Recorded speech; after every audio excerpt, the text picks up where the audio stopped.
And Security Subcommittee on Border Security and Enforcement will come to order. Without objection, the chair may declare the committee in recess at any point. The purpose of today's hearing is to examine how transnational criminal organizations are increasingly exploiting digital technologies, including cryptocurrency, online platforms, artificial intelligence, and global financial networks to conduct fraud, launder illicit proceeds, and target American citizens, businesses, and critical infrastructure. I would like to thank our colleagues from the Cybersecurity and Infrastructure Protection Subcommittee for partnering with us for this joint hearing. I would like to now recognize myself for a brief opening statement. Good morning and welcome to the Border Security and Enforcement and Cybersecurity and Infrastructure Protection Joint Subcommittee hearing examining how transnational criminal networks are increasingly targeting Americans in the digital world to expand their illicit activities and increase their profits through scams, fraud, and extortion. As technology has evolved and web-based services have crossed traditional borders, cyber-enabled financial crime has risen sharply. Transnational criminal networks from Mexican drug trafficking organizations to Southeast Asia scam operations are targeting Americans. With an expanding arsenal of digital tools available in the public sphere, we must build and maintain a strong defense against cyber-enabled criminals. Most Americans have encountered some sort of scam enabled by technology. These scams often target our aging and elderly families and constituents, seeking to drain their life savings and retirement plans using emotional, manipulative tactics. In 2025 alone, scammers stole more than $20 billion from Americans. Criminal networks use the digital domain to promote their illicit activities. The challenging nature of tracing cryptocurrency provides a landscape where Mexican drug cartels and other criminal organizations can launder money by converting profits from illegal activities into digital currency, which can be accessed across the world in a matter of seconds. Through this digital marketplace, the Mexican cartels are utilizing Chinese money laundering networks as a piece of their business models. President Trump issued an executive order designating certain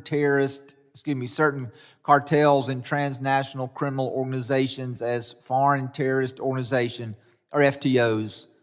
This designation has created opportunities to use new authorities to combat drug cartels and organized criminal organizations.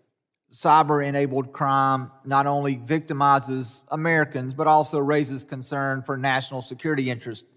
Just last week in his testimony before the House Appropriations Committee, Todd Lyons, the acting director of ICE and Customs Enforcement, spoke about a major Homeland Security investigation involving Chinese Communist Party actors committing gift card fraud and sending proceeds back to military units in China. Digital extortion, which is another form of cybercrime, has serious national security implications. These ransomware attacks often involve foreign actors targeting sensitive industries, such as education, government, and healthcare databases, holding data or systems hostage and demanding payment for its release. My home state of Mississippi just recently experienced a major ransomware attack, and I know that many of my colleagues' districts have experienced attacks as well. The severity and increasing frequency of these attacks is deeply concerning. Our critical infrastructure, our data, and our constituents must be protected. Congress must step up to secure our virtual border. President Trump's recent executive order identifying cyber-enabled crime as a priority and pushing an offensive approach on combating cybercrime is a positive step, but it must be built upon. Given the role of industry, public-private partnerships are critical to facing these threats head-on. It is important that Congress examine how transnational criminal organizations are exploiting digital technology and targeting Americans. Today we have with us experts who will share their insight on this growing issue and provide a valuable discussion on how Congress can work together to combat financial crime.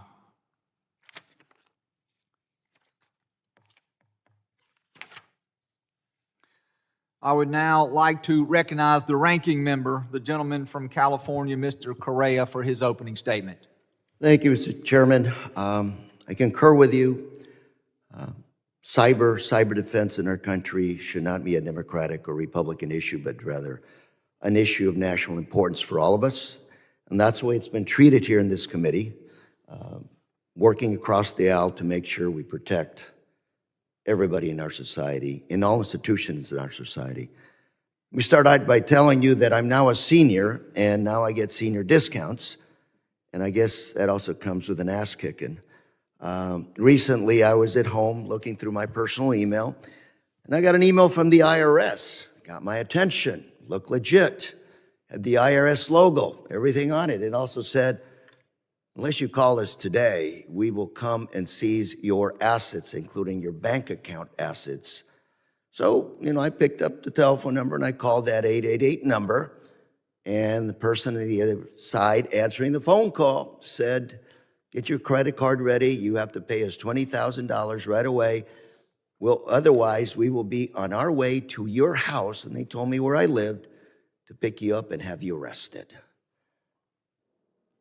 Pretty interesting conversation, very convincing. And I thought to myself, okay, what will some of my other seniors in my district do when they get that telephone call? They call, how much money will they pay? And all of us know as seniors that you don't tell your children when you get whacked. You don't tell your children when you get suckered. You just live in peace. The other side of that social democratic bell curve are young children today that are essentially cyber-bullied, young ladies who are essentially forced into doing things they shouldn't be doing. Otherwise, those pictures will be released to the world. Middle of that bell curve, you have one of my accounting firms in my district who got hacked, ransomware. The head of that firm had a choice. Report it, have all of your customers know that you did not have the system in place, so they will go to somebody else for services. And number two, you will be opened up for civil liability because somebody hacked your system. It's not a good place to be. And Mr. Chairman, today I'm hoping beyond learning more about what's going on, we can come up with some good solutions that we can work on moving forward. Cyber criminals, transnational organizations are no longer confined by borders.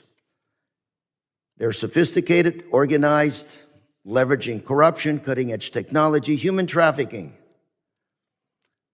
especially those in China, Southeast Asia. They have built large scamming centers, very sophisticated, targeting our communities in the United States.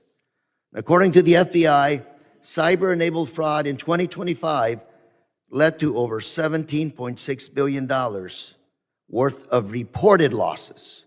Reported losses. Beyond that 20 billion, I bet you there's a lot more out there that will never go reported.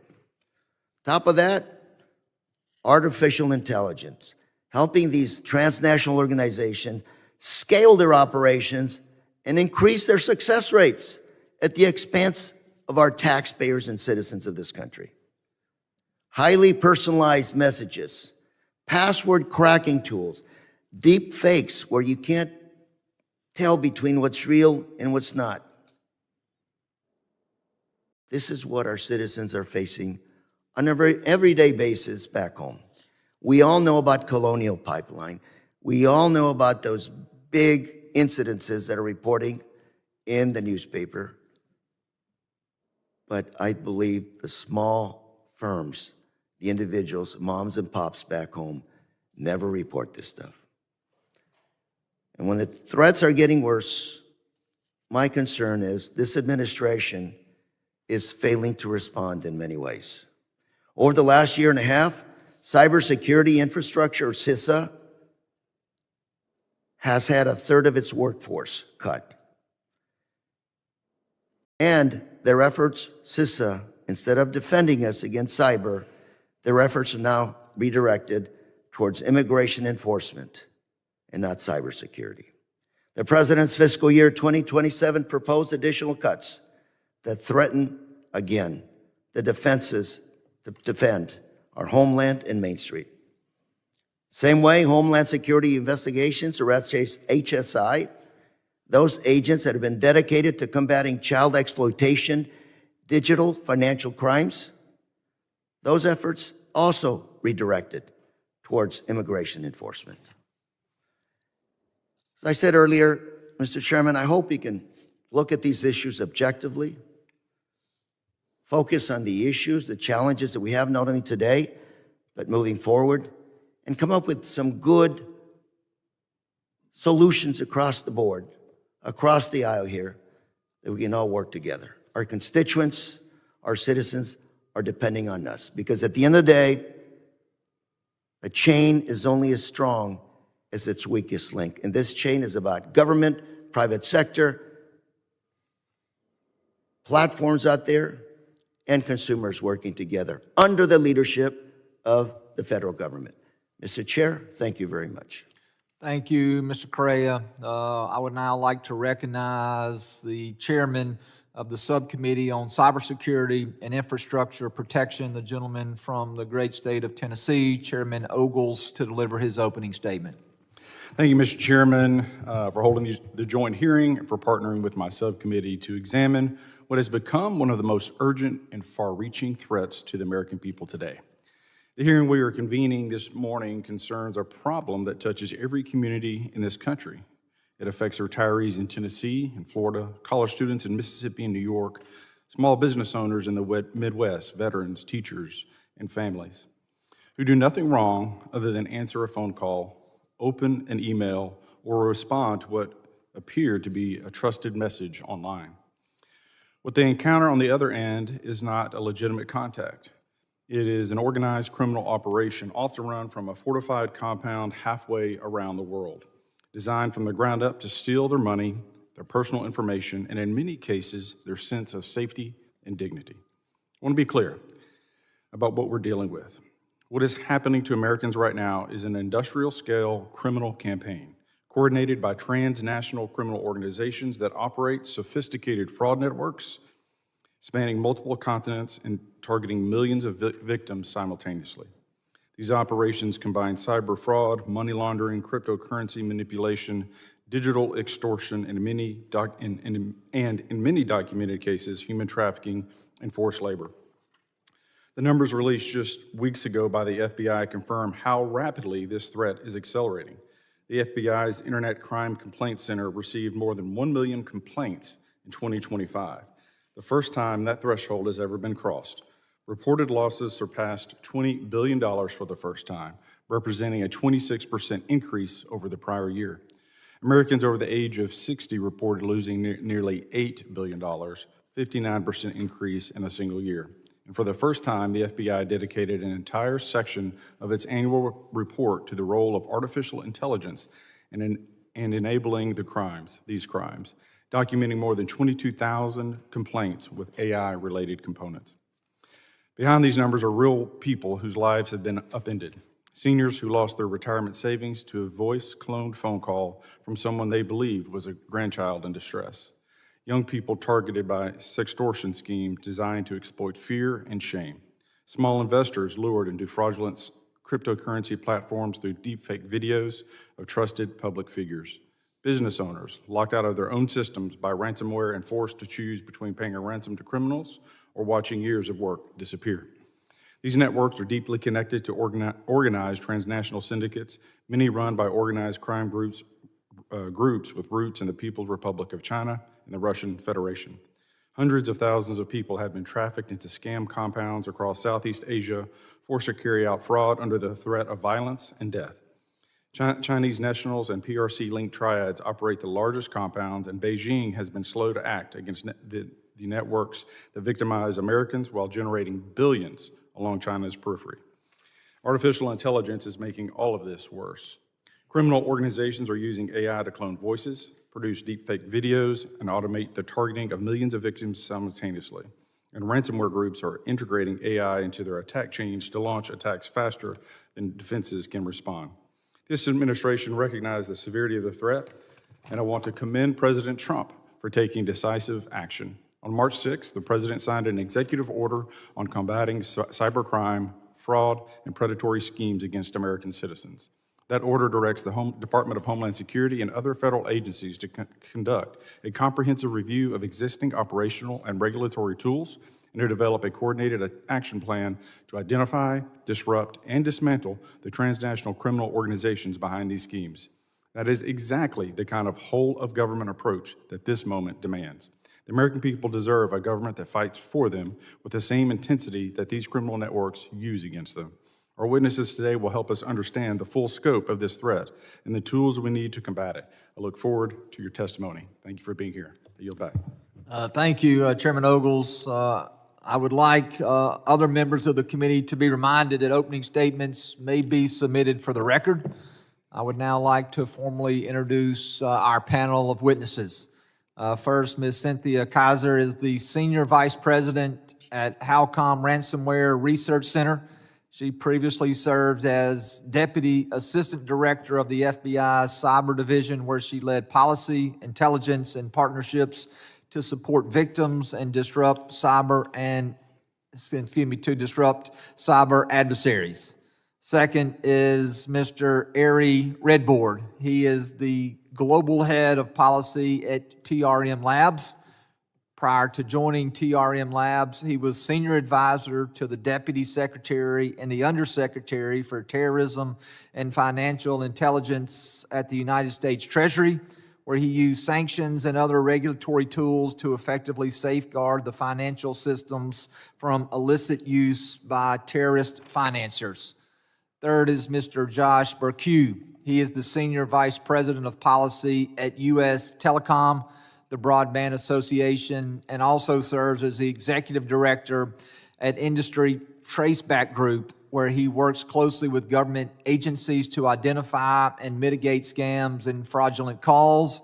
And finally is Ms. Megan Stiefel. She is the Chief Strategy Officer at the Institute for Security and Technology. She previously held roles in both the private and public sector, including with the Department of Justice, where she served on details as a policy director for international cyber policy in the National Security Council at the White House. Again, ladies, gentlemen, thank you so much for being with us today. We look forward to hearing your testimony, to having you brief us so that we can craft policy to better protect our fellow American citizens. I would ask at this time all of our witnesses if they would please rise to allow me to administer the oath before testimony. If all of our witnesses would please raise their right hand, and if you would please repeat after me. Do you solemnly swear that the oath testimony you will be given before the Committee on Homeland Security of the United States House of Representatives will be the truth, the whole truth, and nothing but the truth, so help you God? Let the record reflect that our witnesses have answered affirmatively. Thank you, and please be seated. I would now like to give each of our witnesses an opportunity to make an opening statement. I recognize Ms. Kaiser for 5 minutes to summarize her opening statement. Thank you, chairmen, ranking members, and members of the subcommittees. Thank you for the opportunity to appear before you today. My name is Cynthia Kaiser. I currently lead the Ransomware Research Center at Halcyon, a cybersecurity company whose mission is to defeat ransomware. Before that, I spent 2 decades at the FBI, and I've given my career to understanding the criminal networks that we're discussing today.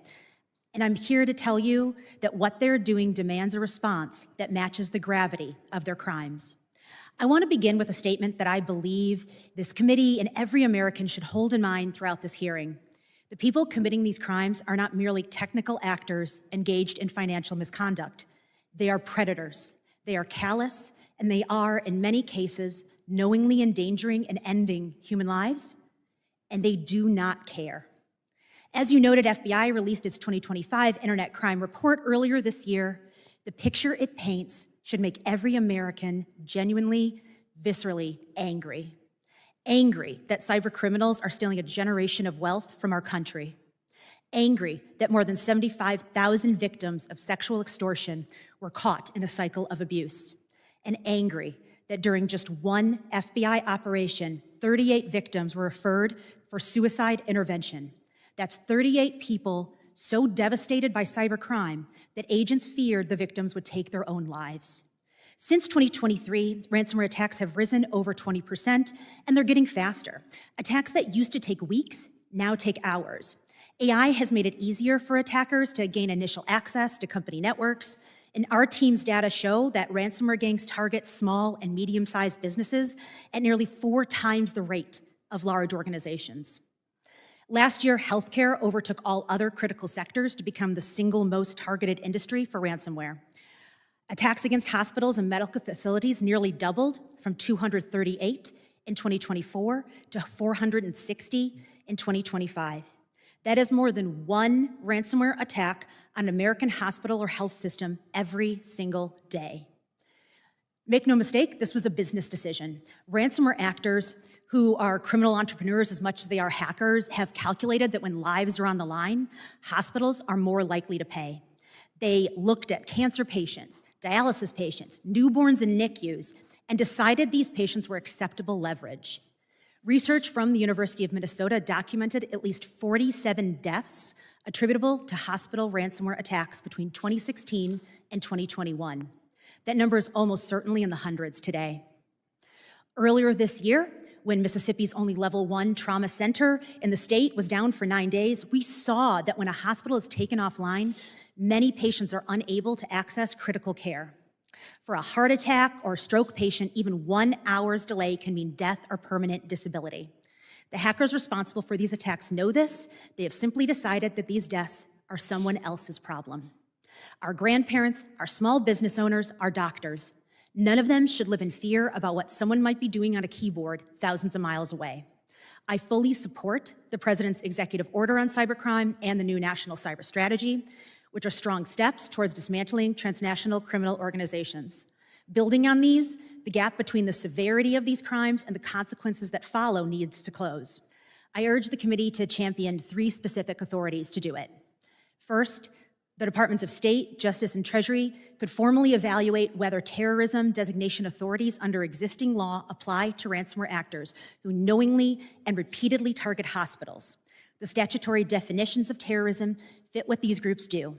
Designations would unlock sanctions, enhanced intelligence collection, travel restrictions, and real diplomatic consequences for nations harboring these criminals. Our team has already done a lot of work exploring what is legally possible and collaborating with industry partners, and we are happy to share.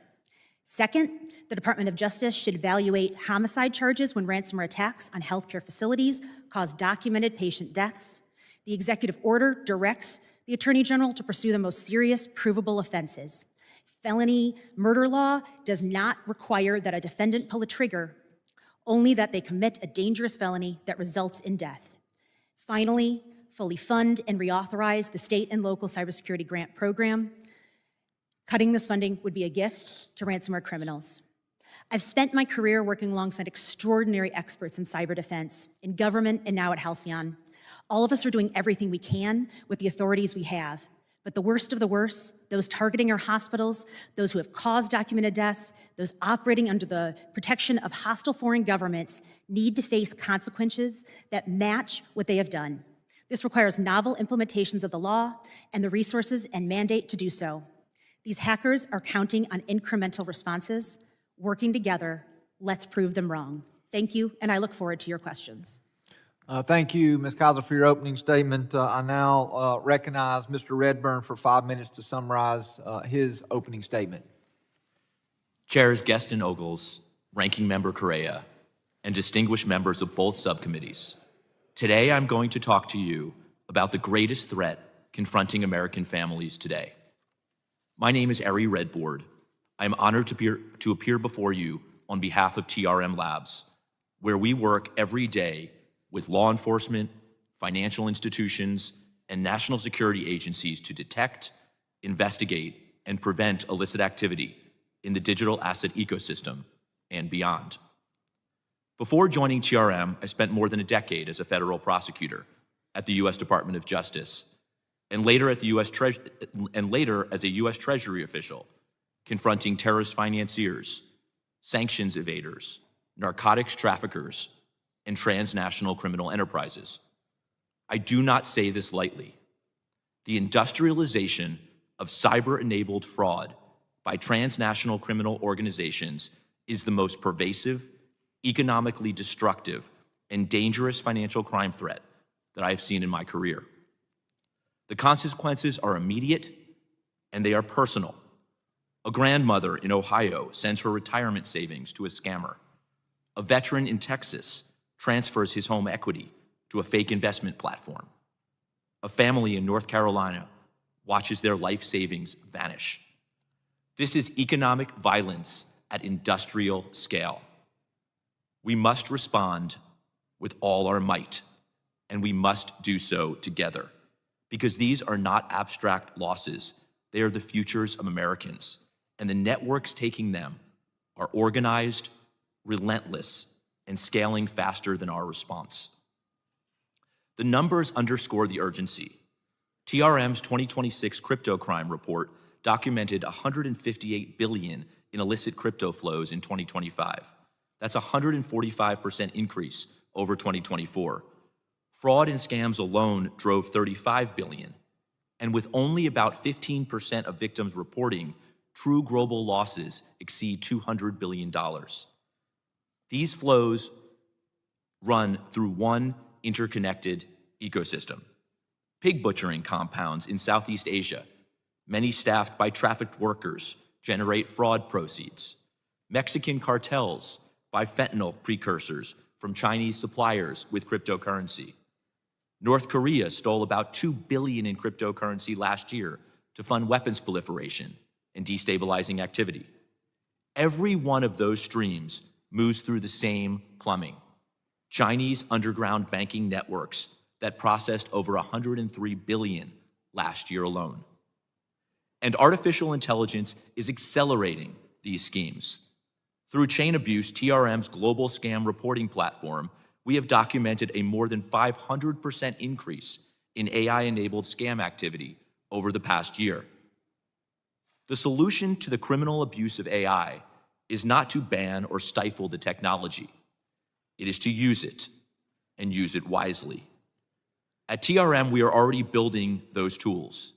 Every innovation our adversaries turn against American families is one we can turn back against them, faster, smarter, and at greater scale. The threat is daunting, but it is also one we can solve, and solve together. We know what to do. The White House executive order on combating cybercrime names this threat for what it is, a national security threat, and creates a whole-of-government mandate. The DOJ's Scam Center Strike Force has exemplified that approach in action. But we live in an age where the private sector holds the data, and the public sector holds the authorities. Neither can confront this threat alone. That is exactly what TRM's Beacon network was built to bridge.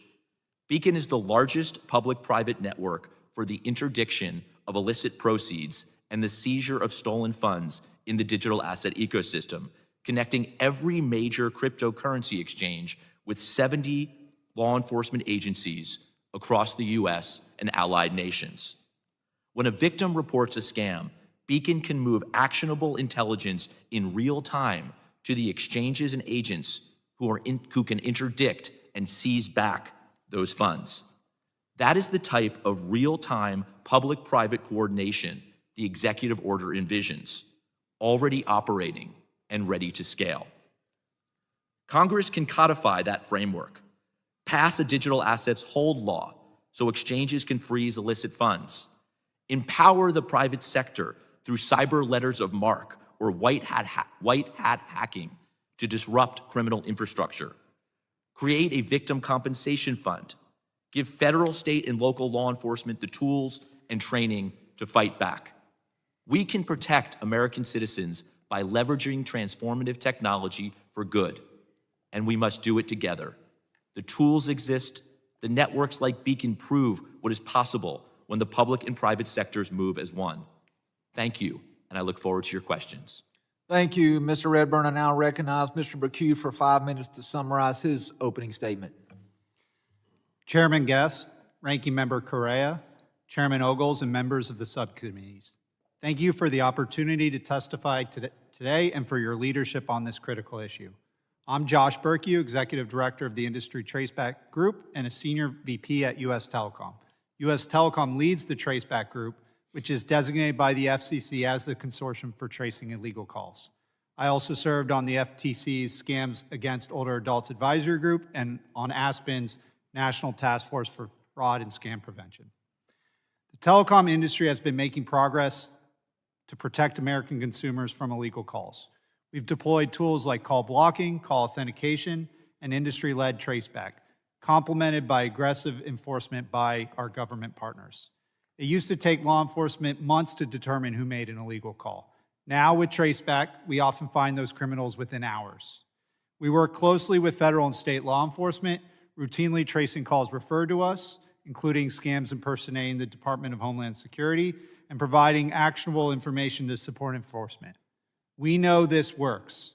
Raids of illegal calling operations in India led to an 85% drop in IRS scam robocalls.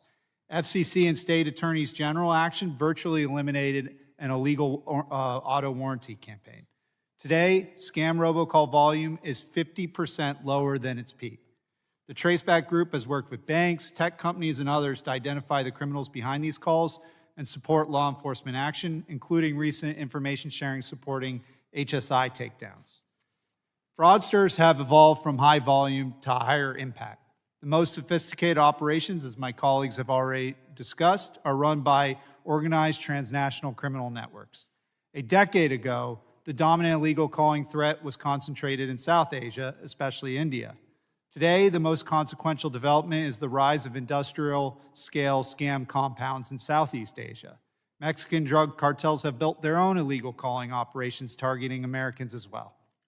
We now face a global fraud-as-a-service marketplace where tools, tactics, and infrastructure are rapidly shared and operationalized. The methods used to bring these schemes onto U.S. networks are evolving as well. We trace calls back to entities posing as U.S.-based providers, sometimes through shell companies, sometimes impersonating U.S. legitimate companies. We see growing instances of calling platforms compromised and used to deliver scam calls. SIM boxes are used to generate calls from within the United States, even if the callers themselves are located abroad. To put it simply, criminals have adapted to traceback enforcement by hijacking or deploying domestic infrastructure. These trends underscore the limits of what industry can do on its own. We cannot make arrests or prosecute the criminals even when we identify them. When I testified before Congress last year, I outlined areas where federal action could make a difference. The administration's March 2026 executive order is an important step. It reflects the whole-of-government approach that this problem demands and treats scams as what they are, crimes. Now the focus must be implementation. There are 3 areas where Congress can help. First, reinforce the EO and its enforcement mandate by providing resources to support investigative capacity, prosecution, and cross-border coordination. Prosecutors and investigators must be able to move with urgency and work with willing partners abroad. Our industry, including the Traceback Group, stands ready in support. Second, provide a safe harbor for information sharing for improved fraud prevention and detection. Emerging partnerships show real promise in identifying and disrupting scams.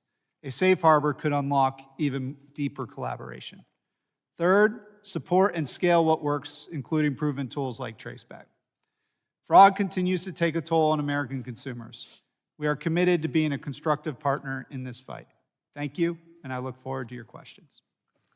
Thank you, Mr. Berkey, for your opening statement. I would now like to recognize Ms. Stiefel for 5 minutes to summarize her opening statement. Chairman Guest, Chairman Ogles, Ranking Member Correa, thank you for the opportunity to testify today. I'm Megan Stiefel, the Chief Strategy Officer at the Institute for Security and Technology. We are a 501c3 nonprofit critical action think tank focused on the implications of technology for our national security. In our work on cybersecurity, we address misaligned incentives in the technology ecosystem that leave our critical infrastructure vulnerable. At IST, I also serve as the Executive Director of the Ransomware Task Force. I'd like for you to think back to the spring of 2021. 5 years ago next week, the Ransomware Task Force released its report with 48 recommendations for a comprehensive anti-ransomware campaign. 2 weeks later, the Colonial Pipeline was shut down by a Russian ransomware gang, endangering 40% of the gasoline supply east of the Mississippi. Government agencies were forced to warn Americans not to put gas in plastic bags, as gas lines in some states brought back memories of the 1970s. Since Colonial, we've seen attacks on the meat processor JBS, the LA Unified School District, Common Spirit Hospitals, Change Healthcare, CDK Global, and more.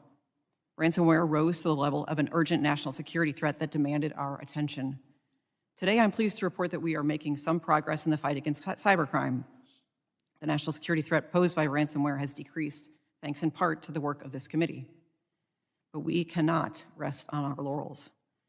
Criminals are constantly evolving, and so must we. Cyber fraud, from extortion-based intrusions to business email compromise, continues to cost our economy billions each year, with significant impacts on small businesses. Nation-state adversaries are leveraging the cybercrime ecosystem to target our critical infrastructure, and rapid advancements in artificial intelligence-enabled cyber tools threaten to erode many of the gains we've made in cybersecurity in the last few years. Recent actions by the administration have emphasized the importance of countering cybercrime. However, challenges with cuts to the federal workforce and funding, as well as organizational upheaval, all threaten to stall this progress. In addition, the administration's strategic approach risks leaning too heavily on disruption at the expense of shoring up our defenses at home. In fact, for the first time, we've seen material steps backwards when it comes to implementing recommendations from the Ransomware Task Force. This committee in particular should continue its bipartisan oversight of the administration to ensure that CISA is able to carry out its mission in the face of significant cuts to its workforce. Beyond the immediate changes needed, we must also look to the future. We will never achieve our strategic goals in cyberspace without moving upstream to make systems-level changes. This requires a firm foundation for efforts like the Common Vulnerabilities and Exposures, or CVE program, which helps the entire ecosystem understand and defend against cyber threats, and which is coming under increasing pressure from AI-discovered vulnerabilities. It demands more accountability for services like residential proxy networks that are regularly abused by criminals and nation-state adversaries. And it requires strengthening relationships among government agencies and between government and industry so that they are built on trust and emerge from truly collaborative engagements. Without these system-level changes, we will remain vulnerable. I have several recommendations for the committee. First, the committee should pass legislation authorizing key programs, including the CVE program and the Critical Infrastructure Partnership Advisory Council, to ensure they are not interrupted. Second, members of the committee should work with your counterparts to pass long-term or permanent extensions of cybersecurity authorities, including the Cybersecurity Information Sharing Act of 2015 and the State and Local Cybersecurity Improvement Act of 2021. Third, the committee should also strengthen the ability of the private sector and government actors to work together to disrupt cyber threats by authorizing the Joint Cyber Defense Collaborative, or JCDC, and clarifying lawful defensive measures that private sector actors can take when countering ransomware or other cybercrime. And finally, I hope this committee will continue to conduct oversight and effective hearings, covering topics such as residential proxy networks, the Cyber Response and Recovery Fund, the rise of product security regimes, measures to disincentivize extortion payments, and the effect of AI on vulnerability disclosure. As leaders in cybersecurity in the House, I also hope you will work closely with other committees on cross-jurisdictional issues, including CISA funding, cyber insurance, expanding the E-rate program to include cybersecurity, and additional oversight of the Salt Typhoon incidents carried out by the People's Republic of China, which target the telecom networks that form the backbone of our everyday communications. 2026 is a decisive moment. We can see the potential opportunities and dangers from AI on the horizon, but there is still time to act. As Americans, what we need more than anything today is leadership. When we move decisively, we can seize the initiative from adversaries and materially change the cybercrime landscape. I hope today's hearing is an opportunity to jumpstart a new wave of bipartisan, effective, and transformative cybersecurity policy. Thank you for the opportunity to testify, and I look forward to your questions. Thank you, Ms. Stiefel. Members will now be recognized by order of seniority for their 5 minutes of questioning. I now recognize myself for questioning. Ms. Kaiser, In your opening statement, you mentioned that healthcare facilities have become the single most targeted within the group. I think the number that I recall, you said that in 2025 there were 460 attacks, doubled from the previous year. And you mentioned in your written opening statement, and you touched a little bit briefly in your oral opening statement about attack in my home state of Mississippi. Just for the benefit of the other members of this committee, want to read a little bit about what's contained there in your opening statement about that attack. You say on February 19th, 2026, when ransomware actors struck the University of Mississippi Medical Center, also known as UMMC, that it was not simply a large hospital, but it was the medical backbone of the entire state. It is Mississippi's only academic medical center, operating 7 hospitals, 35 clinics statewide, and home of the state's only level 1 trauma center, the state's only children's hospital, and the only organ and bone marrow transplant program. When attackers took down UMMC's network, knocking Epic, its electric healthcare record system, fully offline, and forcing clinical staff to revert to pen and paper, they did not merely disrupt a business, they degraded the emergency medical capacity of an entire state. Clinics closed across Mississippi. Outpatient surgeries and cancer treatment appointments were canceled. For 9 days, the state's only facility equipped to handle the most severe trauma cases operated under manual downtime procedures with staff tracking patients' medication and orders on paper. You then go on to say the hackers behind the UMMC attack knew exactly what they were targeting. They contacted the hospital afterwards with demands. They understood that they had taken down a system that Mississippi patients depended on for survival, and they used that leverage deliberately. Ms. Kaiser, I will tell you that I believe that there are no penalties too severe for individuals who would target our healthcare system. You, in your report, and you also touched on this in your opening statement, you talk about a couple of different things. You talk about using terrorist designations for those individuals who would attack hospitals. You talk about individuals being charged with murder or manslaughter if those attacks led to the death of individuals. And I think you did say in your opening statement that there had been a number of deaths, 47 that had been documented with old information. We believe now that number to be in the hundreds. And so as it relates to the terrorist designation under 18 U.S.C. 2331 and under 8 U.S.C. 1182, do you believe that the Department of Justice currently has the authority to charge under those sections, or do you believe that Congress needs to specifically give the Department of Justice that authority? So the law defines terrorism as acts dangerous to human life, intended to coerce a civilian population. I think that encrypting a hospital systems and demanding ransoms while patients are being diverted meets that definition, but I'm not asking for a designation today. What I'm saying is that we need honest legal analysis towards that, looking at the existing law and determining if departments believe it meets those thresholds. Those designations aren't a blunt instrument. They're a scalpel. There's a deliberative process behind that where they only designate the worst of the worst.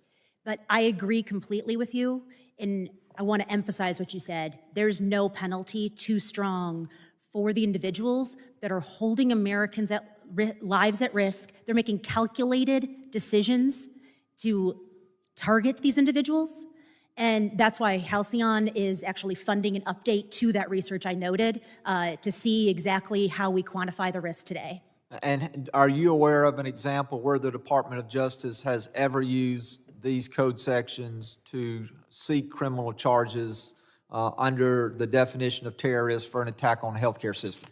I'm not aware of any, but with the new executive order, I think that opens a broader spectrum for the Attorney General to look at the most serious provable offenses and determine what weight they can bring to bear.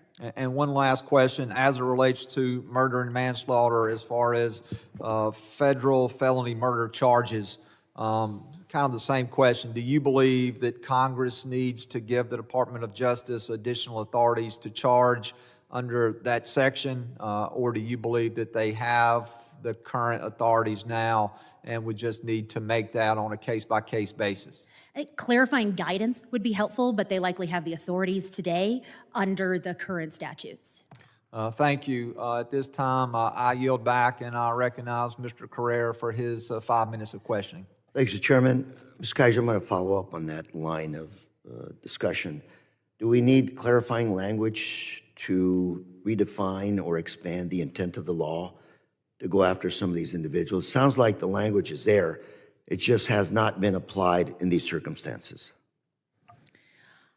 We've conducted legal analysis and have determined on our end that the language exists as it is now to be able to pursue this, but the process by which they conduct those types of activities is something that needs to be arbitrated across all of the departments.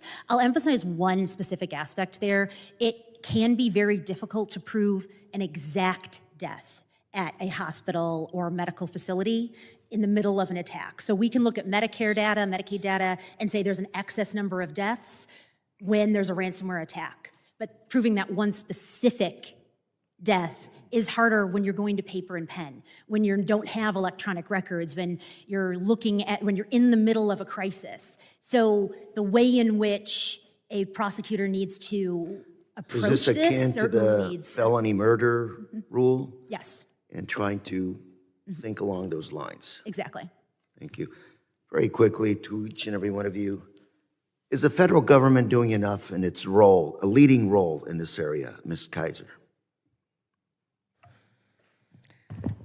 I worked these issues for years at FBI, and Do we need to step up even more? They need additional authorities and resources to be able to So do the that answer is work. we need to do more. Mr. Redboard. We need more resources, we need newer tools, we need more training Mr. Beku. across the government. We continue to work well with the federal government, but more is something that we think continues to need more resources and prioritization. Ms. Stiefel. Acting Director of CISA has identified the need to rehire 300 individuals. So I would say, yes, we definitely need additional. Those 300 were laid off through, There have been significant decreases in staffing across the federal government, particularly in the cybersecurity space, and we understand that about a third of CISA's workforce has left the agency. quick question, each one of you. Ms. Kaiser, what keeps you up at night? That Americans may not understand how much at risk and how many lives at risk these criminal groups are holding them at every Mr. Redboard? That AI is supercharging the operations of our adversaries, and we need to make sure that we're scaling at the same Mr. pace they Berku? are. You know, the daunting amount of work that we all need to put up our sleeves and do together, and So we're not there yet, far from it. we're working on it, but Ms. yeah. Stiefel? The scope and scale of vulnerabilities across our critical infrastructure, in particular thinking also about our state and local entities that have recently had resources removed from their ability to shore up their defenses against cyber attacks. Finger pointing is easy to do up here. I think at the end of the day, we just got to step up and say the buck stops here. What is it, Ms. Kaiser, what are your recommendations that we in Congress can do to start fixing these challenges? championing the policies that I noted within my opening statement, the terrorism designations, examining that, examining the felony murder laws, but also ensuring that we are funding the state and local governments that are constantly under attack by these actors. The locals as well. Mr. Redboard. Empowering the private sector. The government has the authorities, the private sector has the data. The private sector needs the authorities as well to go after. Strengthen the weakest link in the chain. Mr. Berku. I'll agree with my colleagues. There's a lot of work being done in the private sector. There's a lot of innovation investment, and we need to keep pushing forward with that in partnership with the government. Ms. Stiefel. I would say looking to pass long-term or permanent extensions of cybersecurity authorities, including the Cybersecurity Information Sharing Act of 2015 and the State and Local Cybersecurity Improvement Act of 2021. My last 28 seconds that I would have an ask for you. 5 minutes is very short for us to get to specifics, but I would ask each and every one of you to give me in writing later on your 5 top recommendations of what we here in Congress can do to move forward on these issues, not only protecting the future colonial pipelines, but protecting Main Street. Those are the folks that just have nowhere to turn other than really to suffer in silence. Thank you very much. Mr. Chairman, I yield. Gentleman yields. The chair now recognizes Chairman Ogles for his questioning. Thank you, Mr. Chairman, and thank you to the witnesses for being here. I mean, obviously, we're in a new era, a new day when it comes to cyber and cyber attacks, et cetera, primarily driven by AI, and that's where I guess I want to start is when you look at AI and the tools that are being deployed and how quickly AI is advancing, what can these criminal networks do today that they couldn't do just months ago? Ms. Kaiser? So we see predominantly adversaries using AI to gain that initial step into company networks. What I mean by that, it's easier to lie with AI. It's easier to make convincing emails with malicious links. It's easier to make these deep fakes, these fake videos or fake voice calls that trick companies into letting them on the network. And then it's easier to exploit vulnerabilities or find vulnerabilities that let them on. That being said, what we see today is the most benefit is going towards the wannabe cyber actors. Advanced adversaries are integrating AI. They're looking at it in a way in which businesses are today for efficiencies. But there's a world of people who couldn't do attacks yesterday. They can today. And even if they're noisy, even if they're not all that effective, going from 0% to 5% is a big win for them. And what we're going to do is exhaust security teams and cause massive problems in how they develop these tools, how they develop their attacks, where it may render certain types of data or certain companies just unavailable for recovery. Mr. Redbourn? There are 2 really important pieces to this. First, our adversaries are using it at scale. I mentioned a 500% increase in AI-enabled fraud and scams. We see ransomware actors using agents as affiliates really for the first time. We're seeing North Korea use it to launder the proceeds of billion-dollar crypto hacks. But the other part that sort of I'm most focused on at TRM, we're working with the Department of Justice, with the Treasury Department, with the FBI, IRSCI, DEA, Secret Service, to provide AI-enabled tools that allow us to move as fast. For me, that's the answer here, right? Bad actors are always early adopters of transformative technology. Think automobiles, end-to-end encrypted messaging apps, crypto, and now AI. We need to move as fast as those bad actors, and the tools exist today. Mr. Perku? Yeah, I'd echo a lot of the comments of my colleagues that it really enables the improvement of the quality of the scam and really helps that. It makes, more people are able to do the scams now that the equipment, but it also increases the scale and what we see in the calling side. That said, similarly, our folks are using AI. They've long used machine learning, automation, and so there's some things like it's easier in the calling networks to detect someone making millions of calls versus someone making 5 really bad ones. So some of our tools actually still work well in an AI world, but we're continuing to evolve as well. Ms. Stifel? AI is making it harder for victims to say no to making a payment. And one of the reasons for this is the shift that we've seen in the ransomware ecosystem, whereas previously ransomware actors encrypted data, meaning that they locked it up. They now take the data and use it to extort victims to force them to make a payment. So when they've copied records, whether it be from a hospital, intellectual property from a Fortune 500 company, or someone's private images, as the ranking member described, they're now using AI to analyze that data to be better able to, they in fact, in many cases, know the victim's financial, for example, their financial capacity more than the victims do. And they're using that analysis capability to essentially have a response to every blockade that the victim tries to assert, making it harder for the victims to not make the payment, and disclosing this information, eventually jeopardizing both the long-term stability of that organization, but also putting our ability as leaders in the global economy and innovators at risk. Thank you, ma'am. Ms. Kaiser, 5 years ago, the Department of Justice made the decision to elevate ransomware investigations to the same priority level as terrorism cases. As we go forward, should it be not just a priority, but actually classified as a terrorist attack when you're targeting critical infrastructure? There are substantial benefits to what you're talking about. I mean, a designation doesn't just freeze assets, it changes the entire geopolitical equation. In particular, imagine telling a foreign government you have a designated terrorist living in your country. That changes safe haven conversations with these countries that are harboring all of these criminal groups. I think this will really have an effect, especially among the 60 nations whom we share a membership with the International Counter-Ransomware Initiatives, saying nation states that tolerate ransomware criminals, they need to feel that pressure.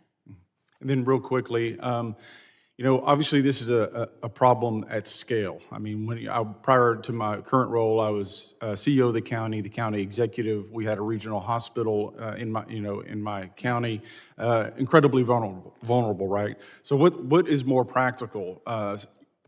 Making that type of designation and cutting the head off of the snake, so to speak, or trying to equip municipalities across the country. Either is difficult, but we've got to figure this out as we go forward because, again, it's becoming more aggressive. Really quickly, and I'll yield back, Mr. Chairman.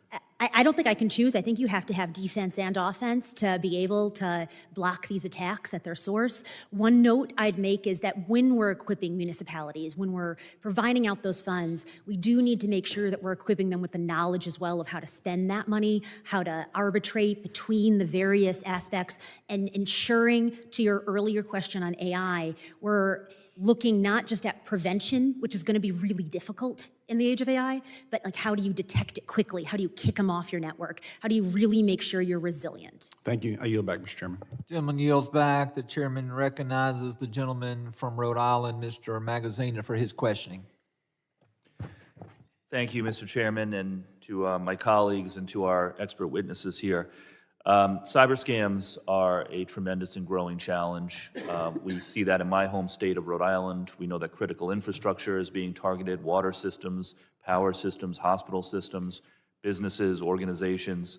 I think the most tragic stories are when seniors are scammed out of their life savings that they worked their whole lives for, and in some cases reduced to poverty as a result. So this is something that should be a priority of this Congress, and I thank my colleagues for convening this hearing. A few issues that I wanted to call attention to and ask our witnesses about. Mr. Bursu, in your written testimony, you talked about SIM farms or SIM, I forget what you call it, the phrase you used, but SIM boxes.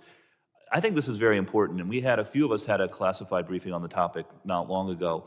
Could you just explain to all of us once again what these are and why they're so dangerous?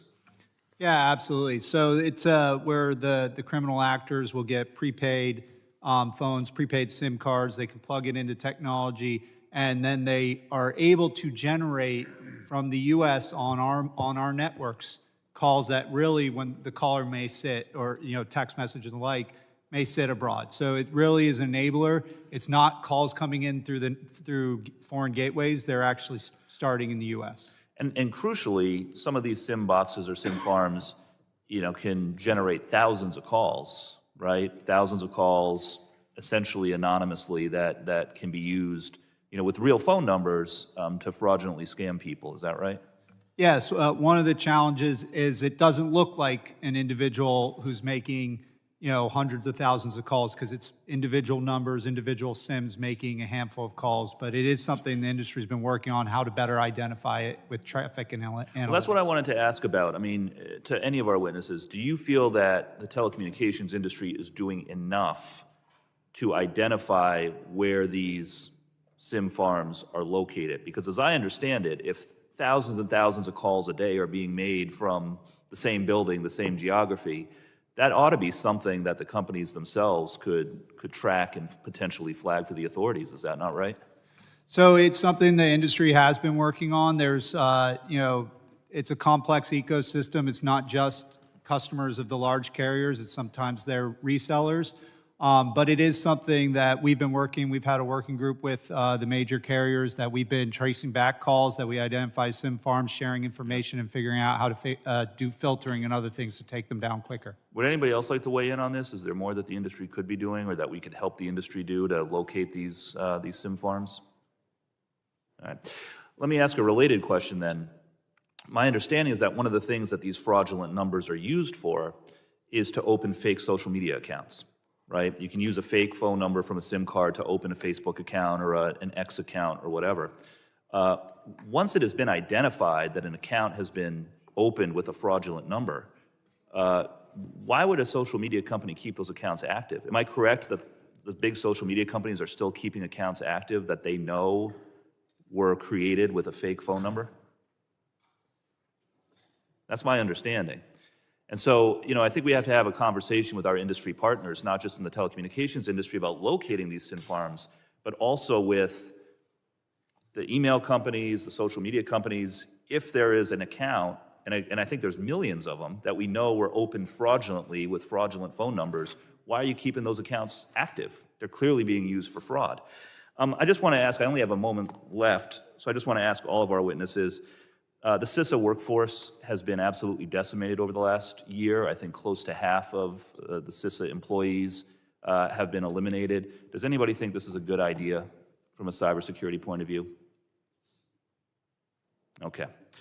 Second, the administration has approved the sale of advanced NVIDIA chips to China, to the Chinese Communist government that is in many cases a sponsor of cyber attacks against the United States. Does anybody think allowing the sale of these advanced chips is a good idea? Well, that's something that I think we ought to do something about as a Congress on a bipartisan basis. And with that, I'll yield. Gentleman yields. The chair now recognizes the gentleman from Arizona, Mr. Crane, for his questioning. Thank you, Mr. Chairman. I want to say thank you to you guys for showing up today to help us get a better handle on this issue on online scams, crypto fraud, and digital extortation. I actually had a constituent reach out to me probably about 6 months ago who saw an ad on Fox News, and it was for farming equipment, tractors, etc., used equipment. He actually ended up making the purchase and never received the product. So he reached out to me. We were able to get in touch with the federal agencies who looked into it. Thankfully, the bank worked with this gentleman and helped him get his money back. But then he continued to text me, letting me know that he was still seeing this ad run on Fox News. So a lot of our constituents see something on Fox News or CNN or whatever channel they're watching, and they see that having some integrity to it. We really haven't covered, that I've heard in this hearing, what would you guys advise average Joe American to do?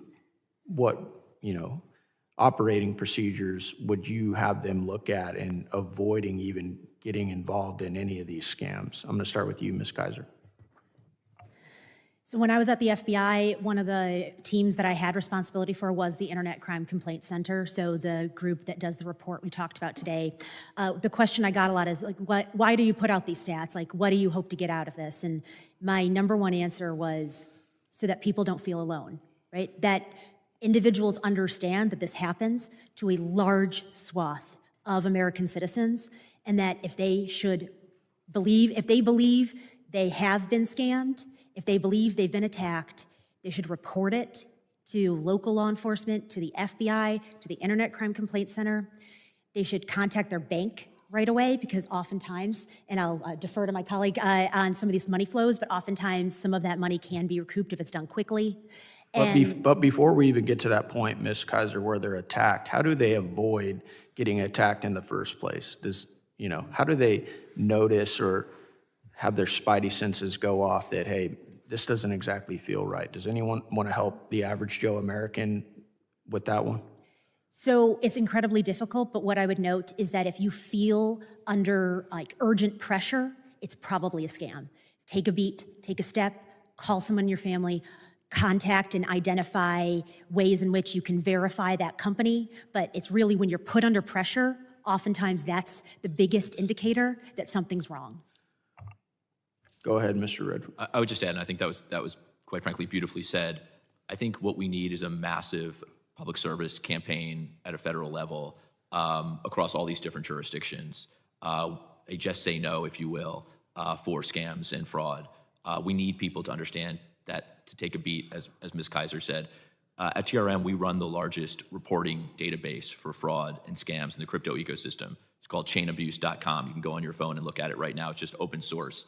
It provides victims an opportunity to report so other people are not ultimately scammed down the road. So I think it's a combination of things. You're right that we talk a lot about offense and how to go after these transnational groups, but really defense is a key part of this. And I think public service and awareness is absolutely critical here. Of all the ways that these scammers can target Americans, whether it's text message, social media, phone calls, emails, of all of those, are you seeing these individuals target, specifically or more predominantly through a certain means? It's through a whole host of different types of ways. Just to put a point on, I think one more thing Ms. Kaiser said is that the FBI has been terrific in this area. It's not only through IC3, but they run a program called Level Up, where they're literally doing hand-to-hand combat. They're going to reach out to victims directly, show up at your door, and say, hey, don't go ahead and send those funds. Obviously, it's very hard for this to scale, but you marry technology with that type of initiative, and there's a lot of good work being done out there. Absolutely. My office 2 weeks ago had FBI out at events in Payson, Arizona, and Overguard to help residents identify and look at some of the ways that they could possibly be scammed or defrauded. So I want to say thank you to the FBI for doing that. Mr. Burku or Ms. Stifel, with my remaining time, do you guys have any suggestions for Americans on how to avoid even getting entangled in any of these fraudulent schemes? Yeah, I'd agree with my colleagues, especially to take a beat, but I think one is recognize that any of us could be a victim. I mean, I work on these issues, and I was under the spell for a few seconds when I got a message that my account was accessed from Russia. So it can happen to any of us, so I think that's why the take a beat is really important. But take advantage of the tools that are out there. There's blocking, labeling, there's other things on the phone side. Use those. Thank you. I yield back. Gentleman yields back. The chair now recognizes the gentlelady from Illinois, Ms. Ramirez, for her questioning. Thank you, Chair and Ranking Member, for this hearing today, and for the witnesses all for being here as well. Well, the substance of this hearing is certainly very serious. We're back to Republican hearings dripping in unseriousness. And I'll tell you why. It's laughable that my Republican colleagues are trying to use this time to condemn fraud, extortion, and crime, while one, supporting the most corrupt, scammy administration in U.S. history, and two, being completely unwilling to conduct oversight or rein in the scammer-in-chief. In preparing for today's hearing, it was noted profit-motivated transnational criminal organizations, they leverage corruption, intimidation, and advanced technologies so they can reach new markets and create income streams. Such organizations defraud U.S. citizens, businesses, and government agencies, while at the same time moving billions of dollars in illegal earnings through global financial systems. Does this sound familiar to anyone else? The House Judiciary Committee Democrats released a report last year that documented how the president has used his office to enrich himself and his family with crypto holdings worth as much as $11.6 billion and income of more than $800 million from the sale of crypto assets in the first half of 2025 alone, while at the same time dismantling federal oversight and safeguards that once protected Americans from fraud, from scams, and financial exploitation. Profit-motivated transnational crime, corruption, and scamming, that's how the Trump administration operates. He uses all those tools to reward his loyalists and then to be able to remain in power. Look, while I agree we have to combat corruption, crime, and scams, and it has to be important for us to understand the U.S. economic and national security impact, we also have to understand that combating these threats require adequately resourcing and staffing these federal agencies, staffing critical infrastructure, and having checks and balances and policy solutions that make us all more secure. But my colleagues here are unwilling to do any of these things. How? They're decimating CISA, they're abdicating their oversight authority, and they're wasting our time instead of advancing policies that protect working people from today's crooks and con men in office or from buying seats in Congress. Look, my district is so tired of corruption, of self-dealing, and lack of accountability. And so I want to get to a quick question here. Ms. Stifel, it's my understanding that in March, the White House released President Trump's cybersecurity strategy for America. The document was just over 3 pages of substance around about, I think, 6 pillars. In your professional opinion, is a 6-page document with 3 pages of substance sufficient to describe a comprehensive strategy for American cybersecurity?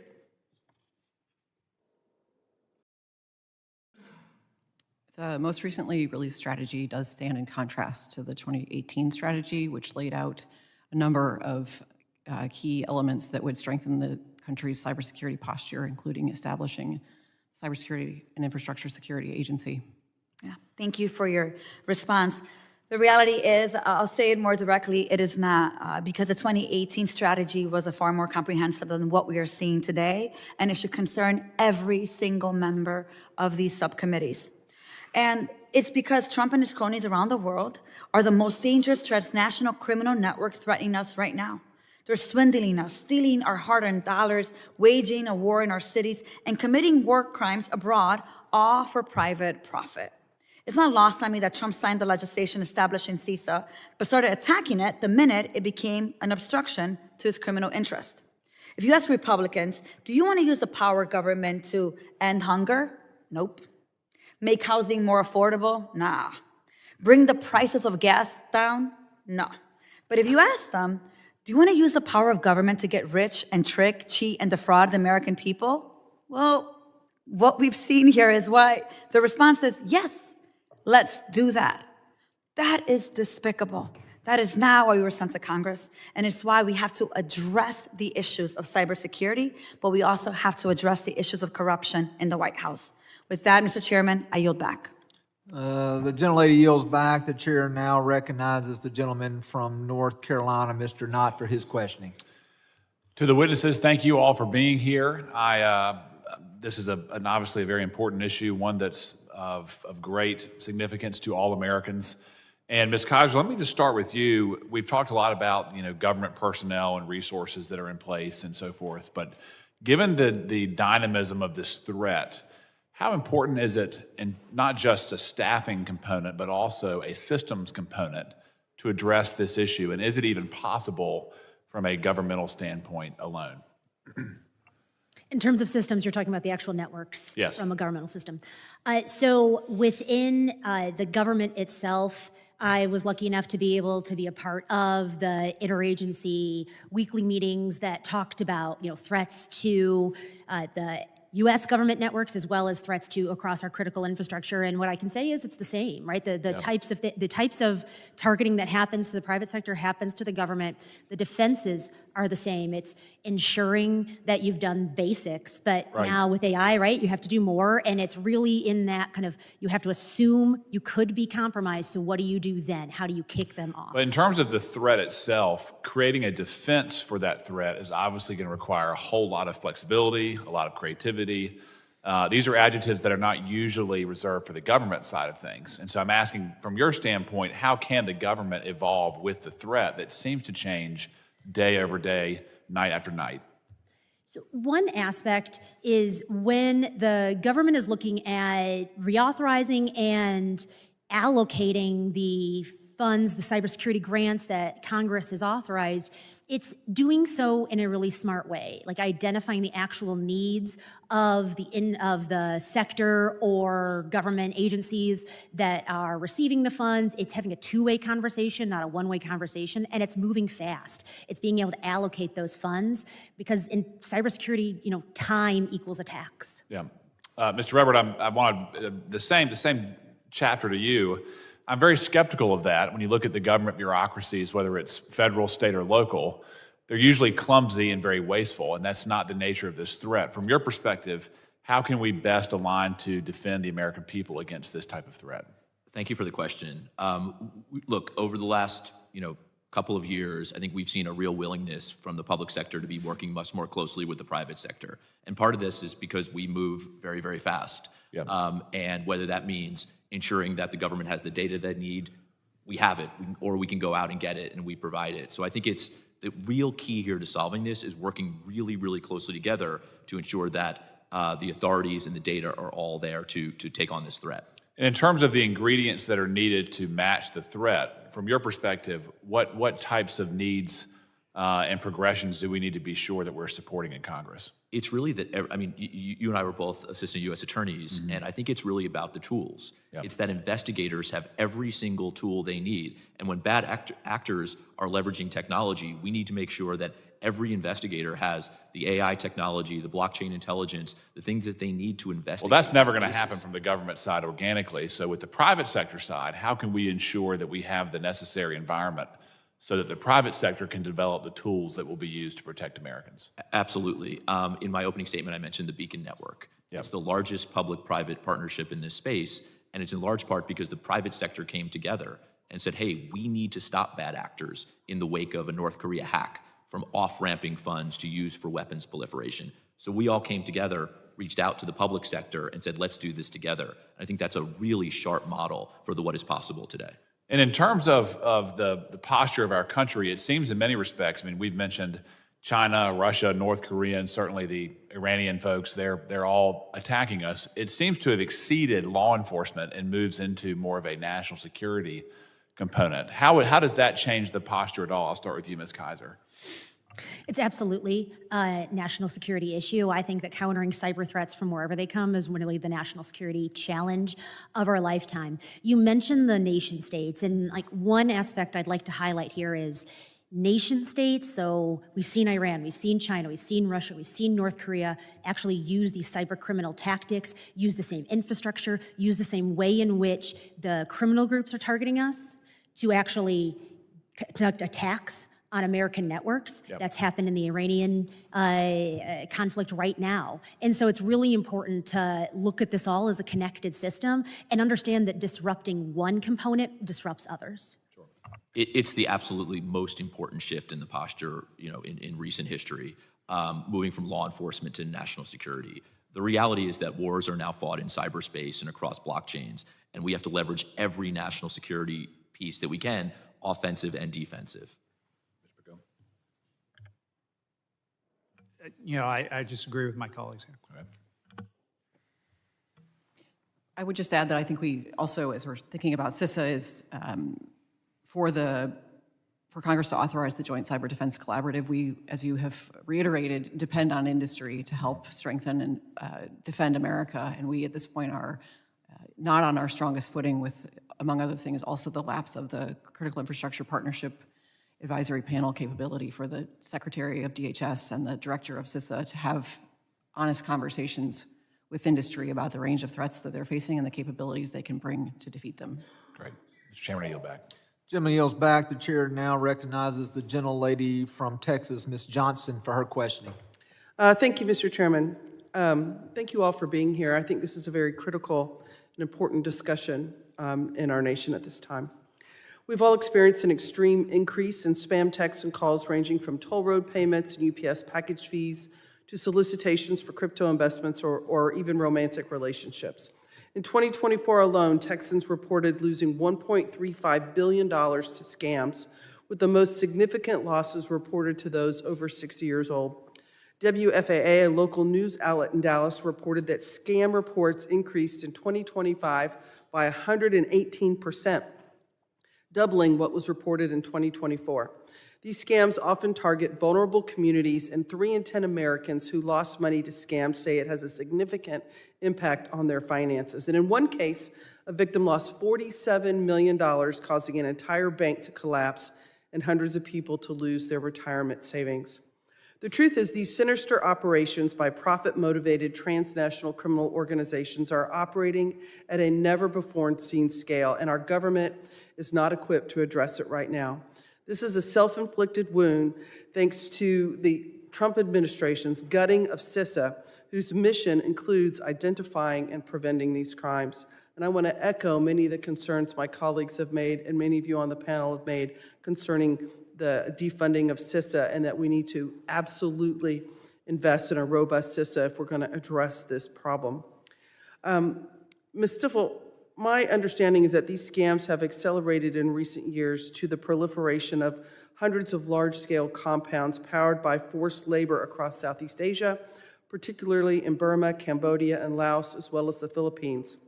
In Cambodia, for example, corrupt officials allow scam centers to operate in the open, where scamming now generates $12 billion annually, over half of that country's GDP. Why is international collaboration so critical in addressing these scam centers, and how have recent cuts in the reorganization of the State Department put those efforts of collaboration at risk?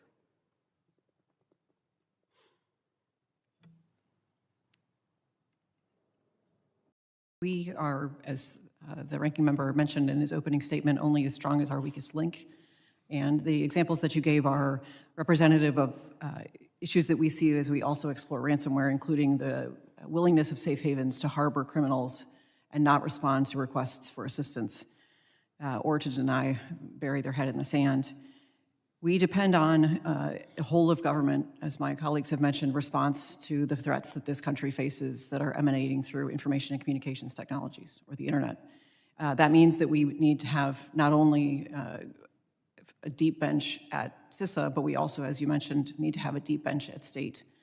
And among other things, the State Department is now our lead in something called the Counter-Ransomware Initiative, which is now in its 4th year with now over 70 countries and organizations participating in it.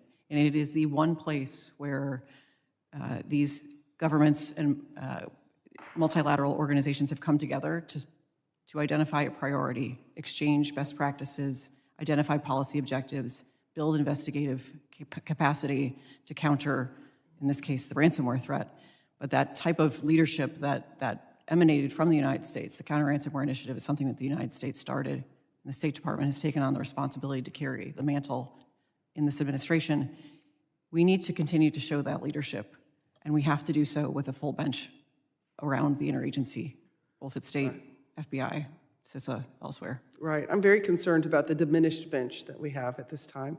And just to the general panel, what suggestions do you have for this committee to how we can improve collaboration between Department of Homeland Security and the State Department to address this issue in particular? Do y'all have any specific recommendations other than what Ms. Stiefel was just talking about?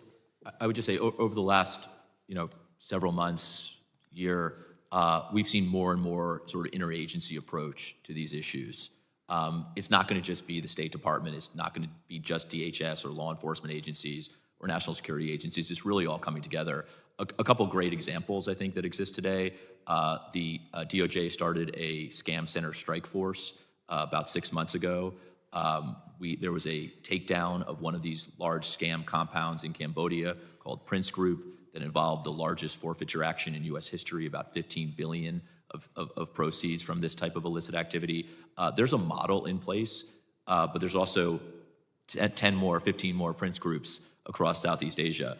And we have to leverage every authority, from offensive cyber to public-private work, in order to go after these bad actors. Unfortunately, I'm out of time. But Mr. Chairman, thank you for this conversation. I do think responding to scams in this country is one of the most critical things we can be doing, and I applaud the work. Thank you. Gentlelady yields back. The chair now recognizes the gentleman from Virginia, Mr. Walkinshaw, for his questioning. Thank you, Mr. Chairman, and thank you for holding this hearing on an important topic. We want the bureaucrats to be traumatically affected When they wake up in the morning, we want them not to want to go to work because they're increasingly viewed as the villains. We want their funding to be shut down. We want to put them in trauma. That was Russ Vought, President Trump's OMB director, talking about, among others, the 1,000 federal workers who worked at CISA were fired, pushed out, or driven out. So while we have an executive order, words on paper, that says we take this issue seriously, we have a lot of language at the dais today about how important this is. This administration is not taking cybersecurity seriously, because when you treat the experts who are doing the work, and they are creative, I'll talk about that. When you treat the experts that way, you're not taking the issue seriously. I want to just cite some of what you wrote in your written testimony, Ms. Stiefel. The Critical Infrastructure Partnership Advisory Council, a core mechanism for coordinating cyber policy across government and industry, has yet to restart since being shuttered. The Secretary of Homeland Security, if the Secretary of Homeland Security decides to convene sector-specific advisory committees, coordination will be a challenge given cuts. Budget cuts to the FBI's cyber division, expected to reduce personnel by half. The acting commander of U.S. Cybercom testified that the effect on the command's ability to carry out its mission would be impactful because of budget cuts. We've talked about the state and local cybersecurity grant program, which proved, quoting Ms. Stiefel, effective in marshaling resources to help state, local, tribal, and territorial governments improve their defenses, yet it has been zeroed out in the administration's budget. Shared cybersecurity services provided at subsidized rates for state and local governments, especially small rural state and local governments that don't have the resources, through the Multi-State Information Sharing and Analysis Center, have been canceled, leaving states and local governments, especially in rural communities, to scramble for protection. That's what has happened. Ms. Stiefel, one that you didn't, I don't think, note in your written testimony, I apologize, I missed some of what you said, is CISA's pre-ransomware notification initiative. Can you tell us what that is, or perhaps what it was?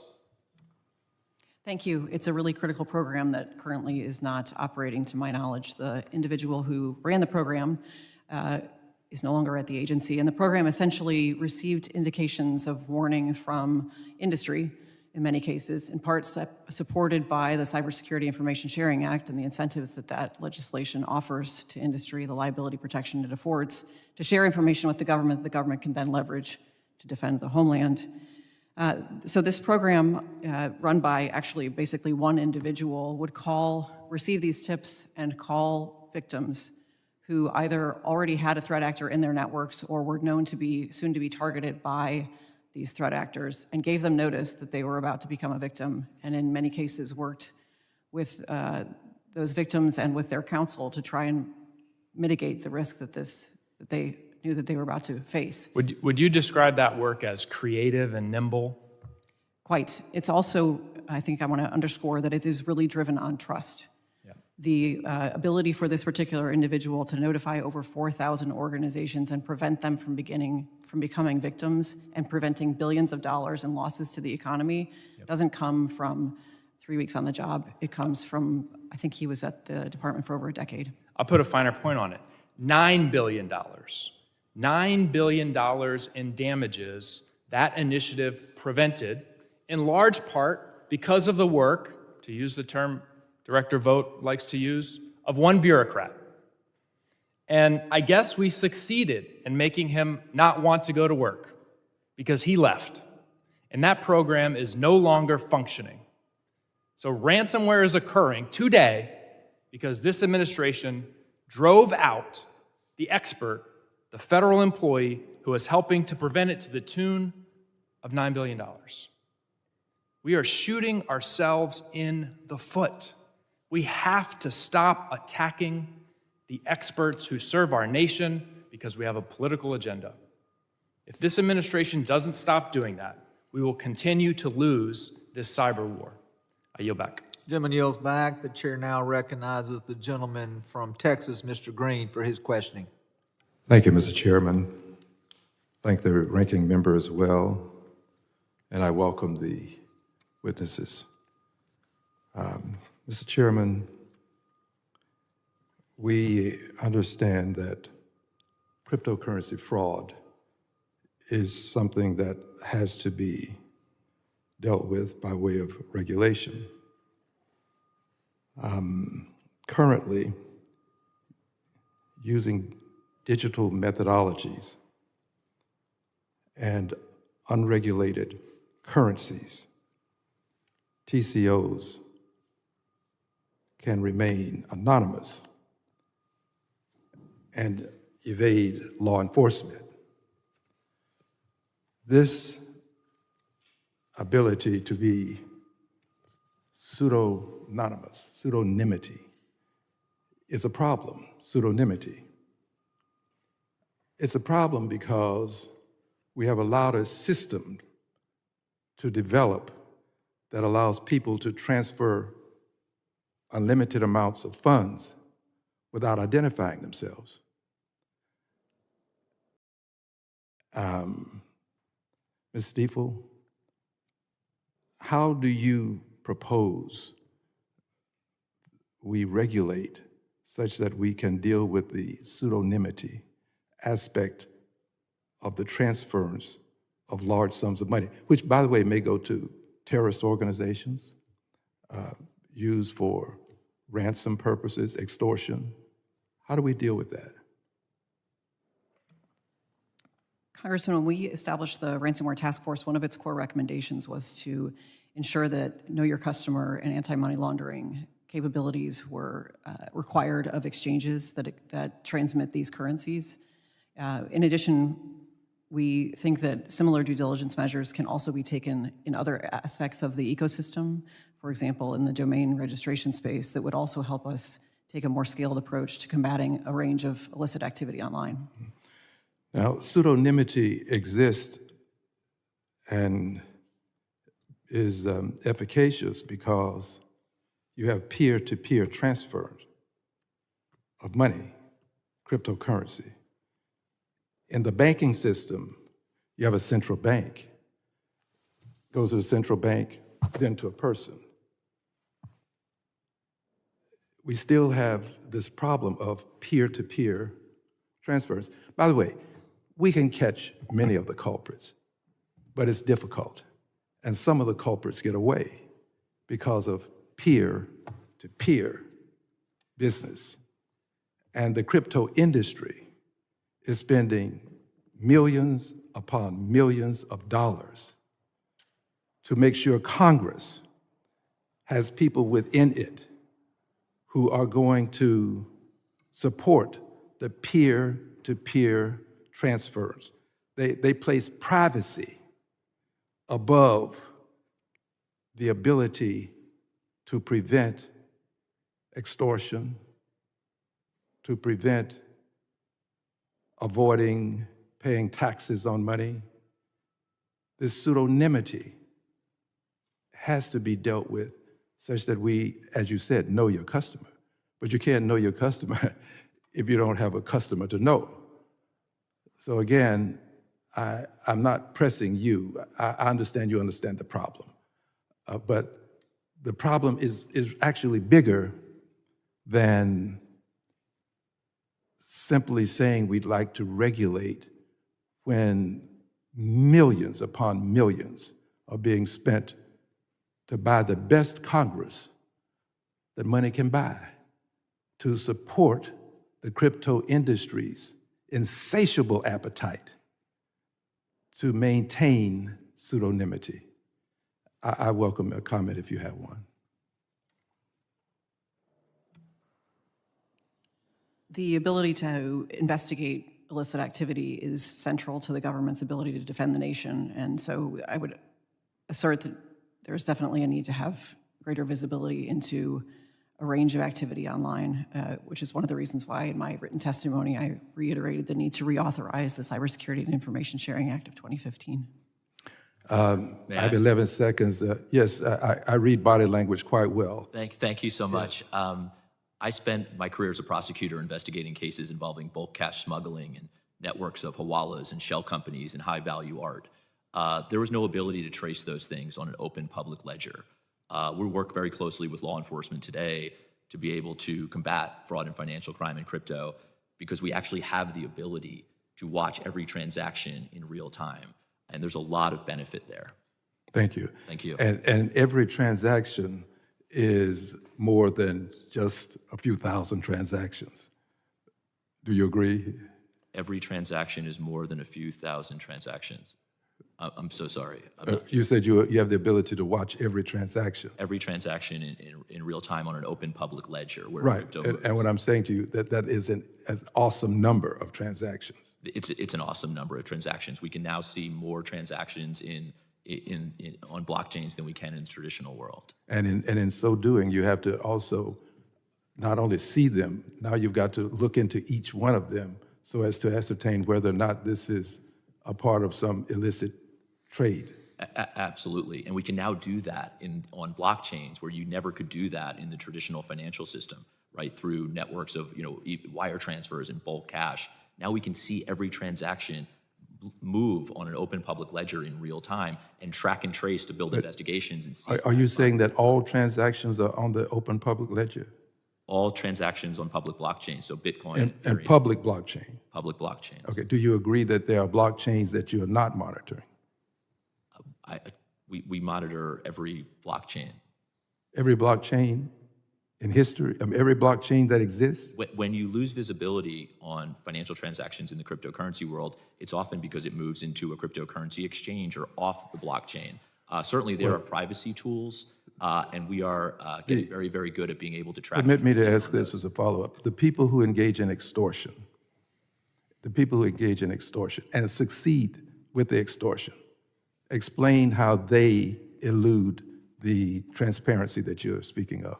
It's really become a race. It's a race between law enforcement and bad actors. Bad actors are trying to off-ramp their funds as fast as they can. So a ransom payment is made in Bitcoin, for example. The FBI and others are using tools like TRM to track and trace. But it's this cat and mouse game that has always existed, and that's why we have to shut down those off-ramps. And just real quickly, those off-ramps are highly regulated. They're required to have, in the United States today, they're required to have compliance controls. I'm in agreement with you. That's why I mentioned the awesome number, because of the number and the speed at which these transactions take place and the pseudonymity associated with it. It makes it difficult to catch the culprit who's moving quickly before you can get to him.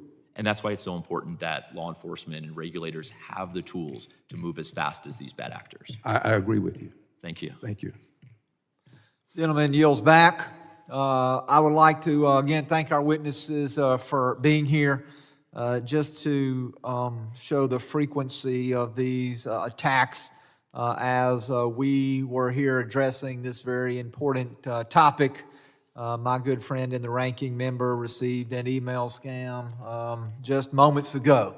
So this is another one, as he would say. So this is an ongoing issue that we will continue to address. Again, your testimony, your insight into these topics help us as we try to shape policy and try to make sure that we are legislating to protect the American public. In closing, the members of this committee may have additional questions for the witnesses. We would ask that witnesses respond to any additional questions in writing. Pursuant to Committee Rule 7E, the record will be held open for a period of 10 days. And without any objection, this committee stands adjourned. Thank you again.